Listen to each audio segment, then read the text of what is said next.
Dans le cadre luxueux et mélancolique d'une fin d'après-midi parisienne, où les faibles rayons du soleil couchant filtraient à travers les rideaux de son appartement donnant sur la place Dauphine, Yves Montand, tel un monument, contemplait son ombre. À l'aube de sa vieillesse, l'homme qui avait jadis incarné l'élégance française, doté d'une voix veloutée et d'un talent d'acteur exceptionnel, n'affichait plus la suffisance d'une star internationale, mais un silence obsédant.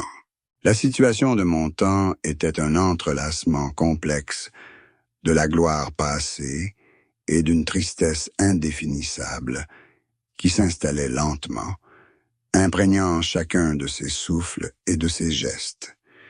Cette tristesse n'était pas un simple regret face à une beauté fanée ou au déclin physique, mais revêtait une teinte mystérieuse, un épais brouillard obscurcissant les recoins cachés de son âme, patiemment cultivée pendant des décennies. On le voyait souvent assis tranquillement, une cigarette à moitié fumée à la main, les yeux d'ordinaire flamboyants de passion, désormais empreints d'un vide infini, comme pour deviner un lourd secret qu'il s'efforçait de dissimuler au monde. Était-ce la douleur d'un amour brisé depuis longtemps, qu'il n'avait jamais vraiment surmonté, ou une faille silencieuse dans les fondements familiaux qu'il s'était toujours efforcé de préserver, comme un symbole parfait? Ou peut-être cette tristesse puisait-elle sa source dans des souvenirs politiques tumultueux, les choix cruciaux de la guerre froide qui avaient laissé des cicatrices morales indélébiles. Le public commençait à pressentir que derrière ce charmant sourire diplomatique se cachait une vérité crue, prête à exploser, liée aux fantômes des femmes qui avaient croisé son chemin, ou au regret tardif d'une confession jamais prononcée. Que dissimulait Montand derrière les traits d'un gentleman raffiné? Était-ce la vérité sur sa relation tumultueuse avec Simone Signoret, sa femme exceptionnelle qui avait sacrifié sa vie pour lui, ou un secret sur sa carrière, secret qu'il avait dû préserver au sommet de sa gloire, au prix de son honneur? L'apparition de cette tristesse indicible n'était pas un signe de faiblesse dû à l'âge, mais une résistance silencieuse contre le masque parfait qu'il avait porté toute sa vie. Chaque regard, chaque froncement de sourcils porte désormais le poids d'un aveu inavoué, nous laissant nous interroger. Quelle vérité cet homme qui a goûté à toutes les gloires de l'humanité et a été admiré par des millions de personnes cache-t-il au fond de lui? Une vérité qu'il ne peut partager avec personne? Le crépuscule de Montand n'était pas le jaune éclatant des films en technicolor, il était le gris des souvenirs douloureux et le noir des secrets qu'il entendait emporter dans la tombe, créant une atmosphère à la fois sombre et captivante, qui nous invitait à sonder le labyrinthe de l'une des âmes les plus complexes et contradictoires de l'histoire culturelle mondiale. Il se tenait au seuil d'une confrontation finale, où tout prestige s'évanouissait pour révéler un homme nu, porteur de ses souffrances les plus profondes et les plus secrètes. La vie amoureuse d'Yves Montand fut une saga épique de contradictions extrêmes, où la passion sincère côtoyait sans cesse les trahisons les plus cruelles, traçant une trajectoire tumultueuse derrière la façade glamour d'une icône captivante. Le cœur de Montand ne fut jamais un havre de paix. Il était un champ de bataille où se mêlaient un désir possessif et peur de l'emprisonnement. Son mariage légendaire avec Simone Signoret, né d'un coup de foudre à la Colombe d'Or en 1949, fut jadis admiré dans le monde entier comme une alliance idéale entre beauté intellectuelle et talent artistique, mais fut en réalité un long cheminement d'endurance silencieuse et de dégradation.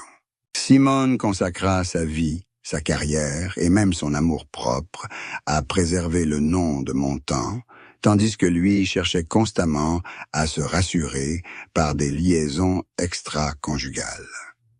La plus grande et la plus symbolique des ruptures fut sa liaison scandaleuse avec Marilyn Monroe lors du tournage de Le Milliardaire à Hollywood en 1960. Il ne s'agissait pas d'une simple passion passagère, mais d'un coup dévastateur porté au fondement de son mariage, brisant à jamais l'éclat d'antan de Simone.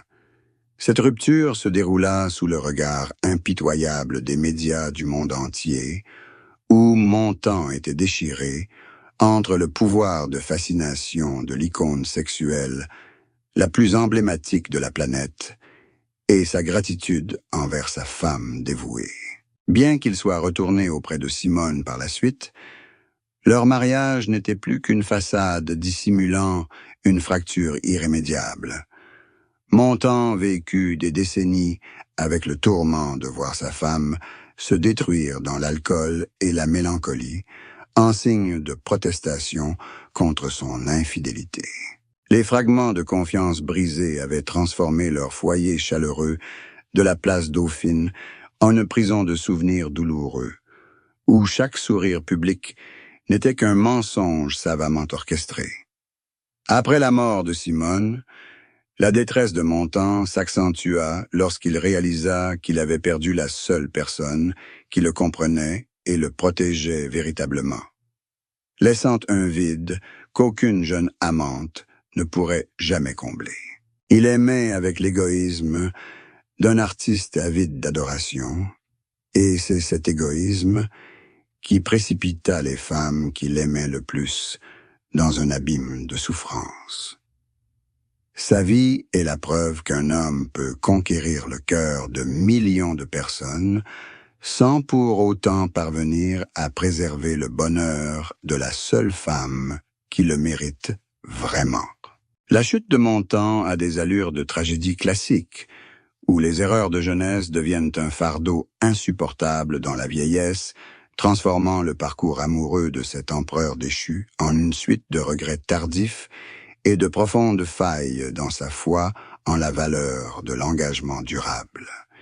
Il choisit de vivre sous les feux de la rampe, mais en paya le prix fort, une solitude absolue au sein même du royaume d'amour qu'il avait patiemment bâti avec le sang et les larmes des femmes qui croisèrent en son chemin.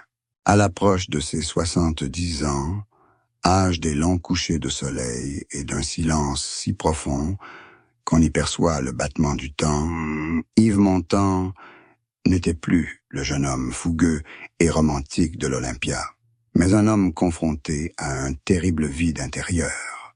Dans ses derniers entretiens, dans son appartement empli de souvenirs, où planait encore la chaleur de Simone Signoret, derrière les rideaux de velours, Montand se confiait sur ce qu'il appelait le châtiment tardif du destin. Il avouait qu'à 70 ans, son plus grand chagrin n'était pas la peur de la mort, mais la cruelle prise de conscience d'avoir mené trop de vies factices sous le masque de la gloire. Il parlait de la mélancolie de son reflet dans le miroir, un visage jadis symbole de charme, désormais carte des erreurs et des regrets. Montand expliquait que sa tristesse s'appelait le vide de la gloire, car il avait compris que des millions d'applaudissements ne pourraient lui offrir un seul instant de paix véritable. Il évoqua Simone d'une voix étranglée, avouant que son plus grand regret était de ne pas avoir su apprécier son immense compassion de son vivant. « J'ai passé ma vie à vouloir être aimé, mais j'ai oublié comment aimer véritablement », confia-t-il avec un sourire las. À 70 ans, il perçoit la tristesse comme une compagne importune, lui rappelant sans cesse les femmes qu'il a blessées, les enfants pour lesquels il n'a pas eu assez de temps, et les idéaux politiques érodés par le temps. Il parla de la solitude de la royauté, d'être prisonnier du mythe qu'il a créé, où il n'avait pas le droit de vieillir, ni de montrer la moindre faiblesse en public. Montand évoqua aussi la tristesse d'un survivant, témoin de la disparition successive de la plupart de ses amis et contemporains, le laissant seul dans un monde moderne où il ne se sentait plus à sa place. Pour lui, la tristesse était alors une libération, une manière de se délester du fardeau de l'image de l'homme parfait et de vivre authentiquement avec les peurs et les vulnérabilités d'un être humain ordinaire. Il reconnaissait que chaque chanson qu'il chantait désormais portait en elle le souffle de la séparation, et que la tristesse était l'ingrédient ultime qui lui permettait de comprendre la véritable valeur de l'existence. À 70 ans, les paroles d'Yves Montand n'étaient plus des mélodies planantes.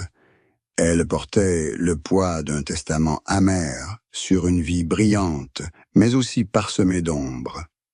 Un aveu tardif que derrière la lumière la plus éclatante se cache toujours l'obscurité la plus profonde, que seuls ceux qui sont parvenus au bout du chemin peuvent pleinement comprendre et nommer. Le parcours d'Yves Montand est l'une des plus brillantes épopées de la culture française du XXe siècle.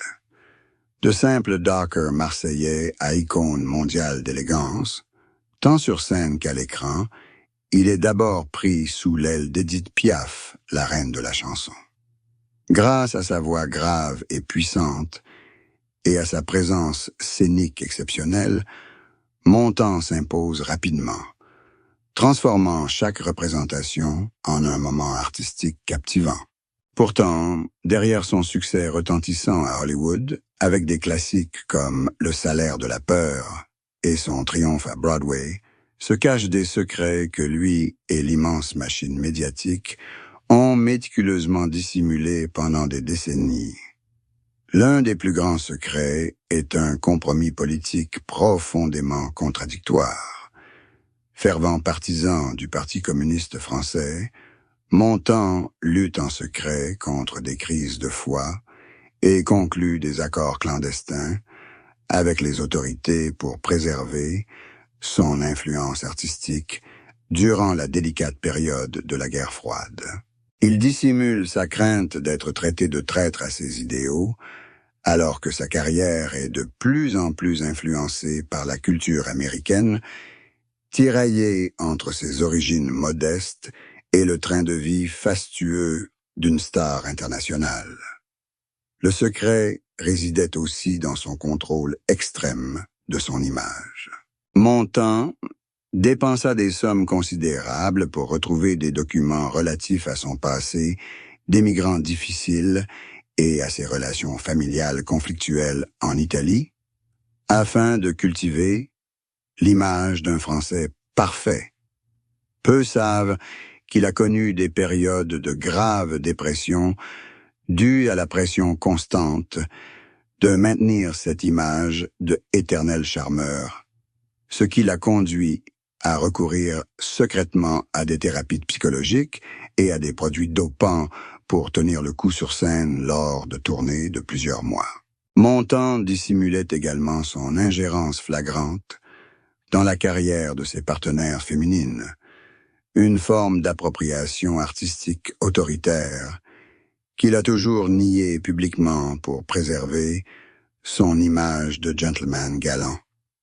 Il a aussi gardé secrètes les conflits houleux avec sa fille adoptive, Catherine Allégret, et les mystères entourant l'héritage de son immense fortune, une querelle familiale que Simone Signoret a défendue jusqu'à son dernier souffle pour éviter qu'elle ne ternisse sa réputation.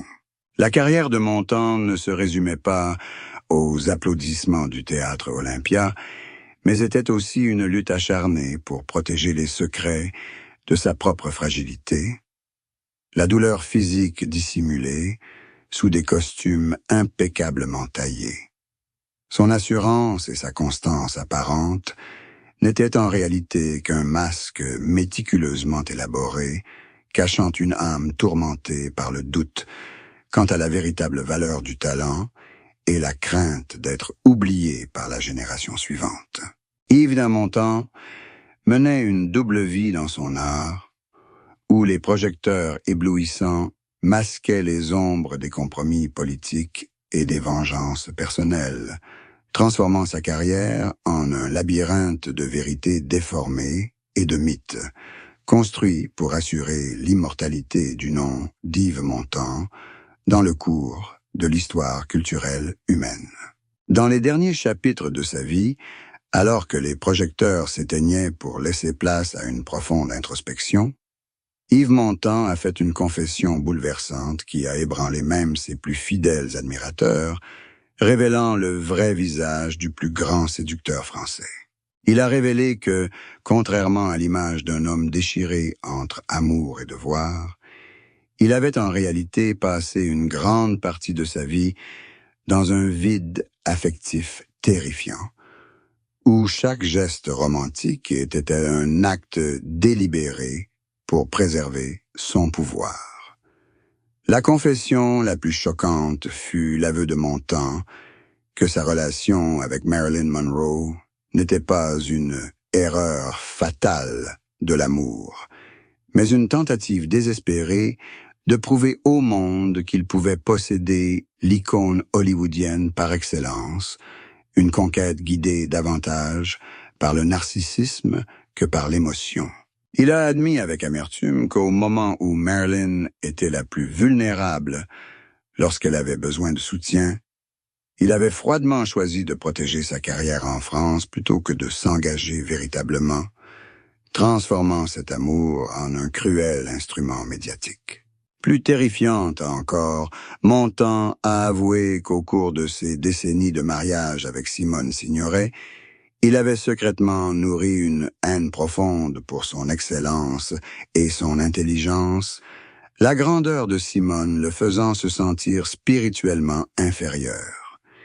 Il a admis avoir délibérément entretenu ces liaisons pour se venger de la tolérance de sa femme, souhaitant voir la femme la plus forte du monde s'effondrer à cause de lui, simplement pour satisfaire son ego démesuré. Cet aveu révèle un aspect sombre, presque cruel, de la façon dont Montand traitait les femmes qu'il aimait le plus. Il se qualifiait lui-même de suceur de sang émotionnel, quelqu'un qui ne se sentait vivant qu'en étant témoin de la souffrance ou de l'adoration extrême d'autrui.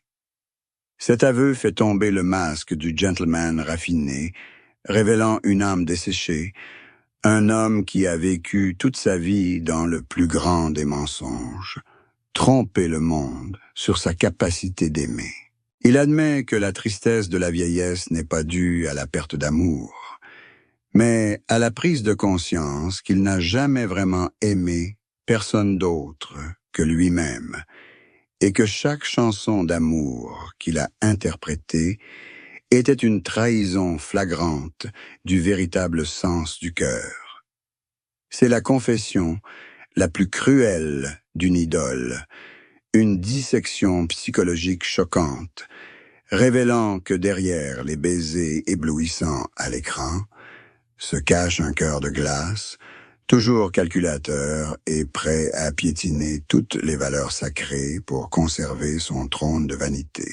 Après la mort de Simone Signoret, le mariage d'Yves Montand avec Carole Amiel, une femme bien plus jeune que lui et la mère de son fils unique, Valentin, a suscité de vives polémiques. Évoquant cette union plus tard, Montand ne s'encombre pas de belles paroles sur l'amour passionné, mais la qualifie plutôt de dernière chance d'apprendre à être humain.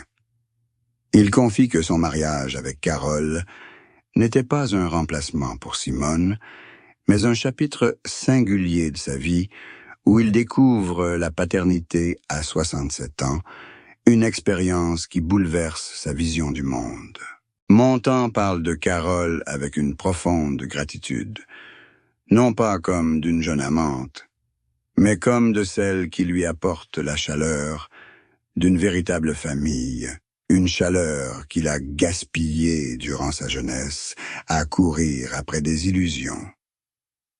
Ce mariage est un havre de paix où je peux me délester de mon masque de star, apprendre à nourrir mon enfant et me soucier des choses les plus simples, confie-t-il avec une émotion sincère.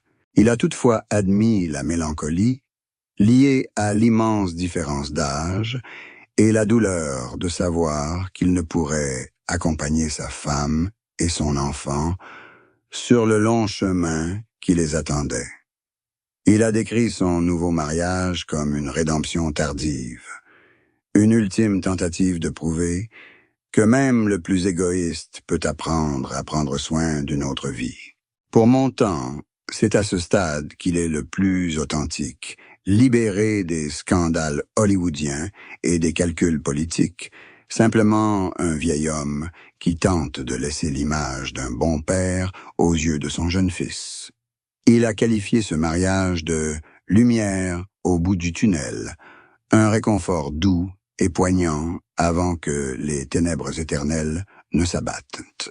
Le parcours d'Yves Montand, des ports enfumés de Marseille aux tapis rouges étincelants d'Hollywood et aux représentations légendaires de l'Olympia, est une symphonie ponctuée de notes héroïques, mais aussi de silences sombres et douloureux.